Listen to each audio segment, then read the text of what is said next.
Hello, it's Uta outside. I am not outside doing our exercises. I will probably do something later on the back deck. I'll see if I can record a movement bit today. It's an unusually warm day for February in the Hudson Valley. And I am trying to project my voice because I got a comment about that the sound was kind of low, and I do have my volume for recording up to the top. I'm continuing this legal advice part.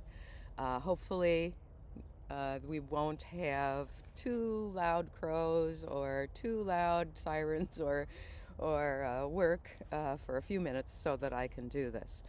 On my last post, Trans Widow's Testimony, Protecting Your Children Legally, I went into some of the details that were adventurous in this specific kind of divorce, where your ex-husband is cross-dressing. He's claiming that he should be named as some kind of mother, some label like mother, and then he starts calling the mother the other parent, which I actually have here.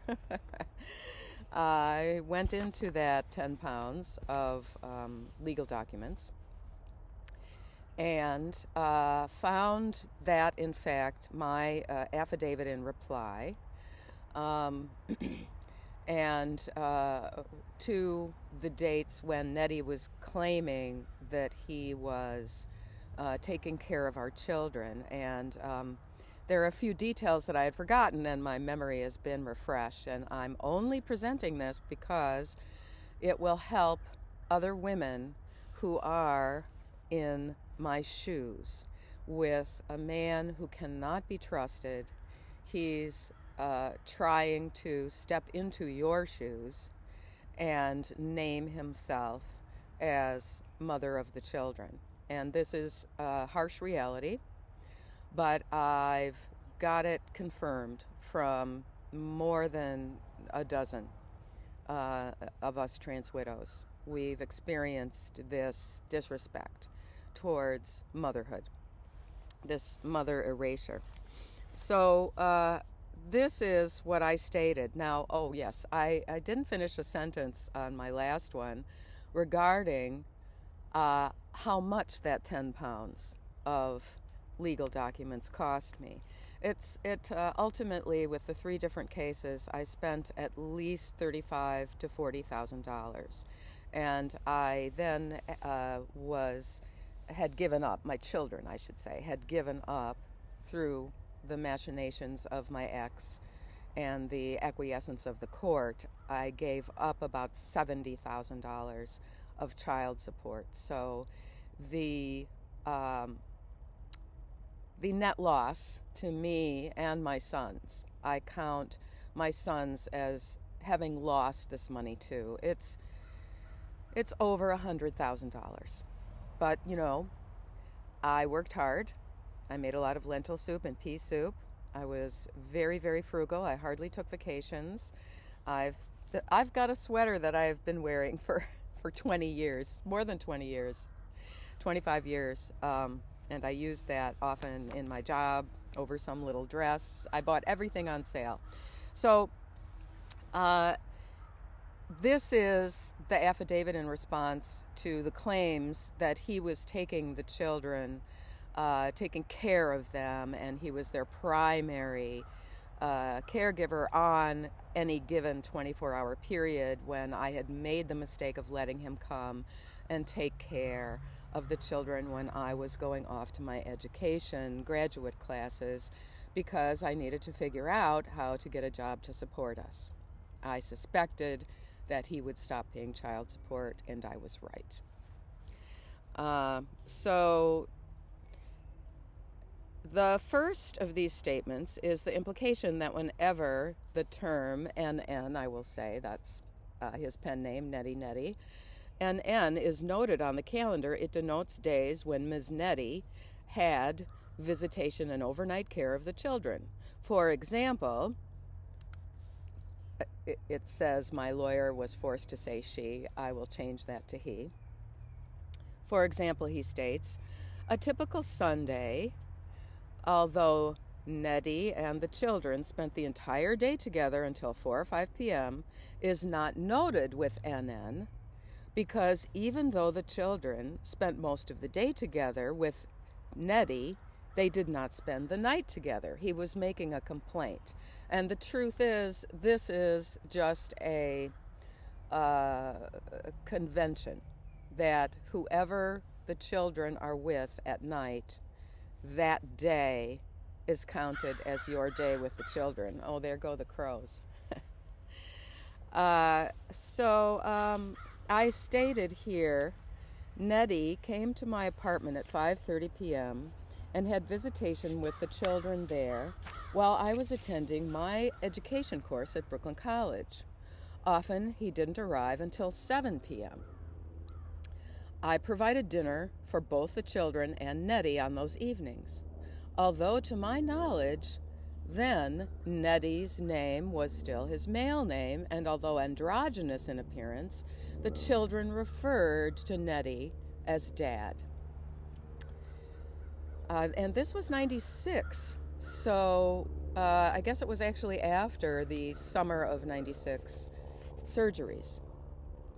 I, Ute, returned home between 9 and 9:30 p.m., and Nettie left, leaving my children in my home in my care for the rest of the night. Frequently, they were still awake. And Nettie refused my direct requests to leave the apartment, and he refused this, demanding to stay until the children were asleep. The dates go all the way through October and into November. And then I put a stop to it because he came out when I was coming in. He came down the hallway of the apartment that we had both lived in and then he moved out of, wearing my apron that my mother had given me. Moreover, to represent these days as days the children were cared for by Nettie is particularly false because our younger son was not attending nursery school on Mondays and Tuesdays. I took his brother to school in the morning, and his younger brother and I spent the rest of the day together. So these were days that Nettie, in a sworn affidavit, which I had to pay my attorney to answer, was claiming that because he had spent from 7 to 9 with the children in the evening eating my food and wearing my apron, that he had what he called primary parental care. This concept, my lawyer helped me to state in this response affidavit, does not exist in the separation agreement. Moreover, frequently, Nettie's claims that he had so-called primary parental care for days in which he saw the children for between 2 to 4 hours is the obvious point. Nettie is trying to create a false history of visitation and attempting to show that from the very beginning we had agreed we would share our time equally with the children. This is untrue. So this is the example that I want to put forth, that a trans widow is going to be facing these kind of legal manipulations if they find manipulative attorneys. Now, Nettie went through 4 manipulative attorneys and didn't pay them. And they didn't go after Nettie because of who Nettie is, and they just didn't want to deal with it. So while I ended up paying a total of $40,000 approximately of legal fees from 1995 until 2007 in 3 separate events: the divorce, the refusal to pay child support, and then his refusal again to pay college costs. Um, we got some background noise. So I had to go to court for 3 times. Listen, I'm going to do my work outside. I have plenty to do out here in the woods. I'm still cleaning up from that famous ice storm a year ago. I've got lots and lots to do, even weeding. Some weeds are growing. So I will be well today in mind and body, and I wish that for you.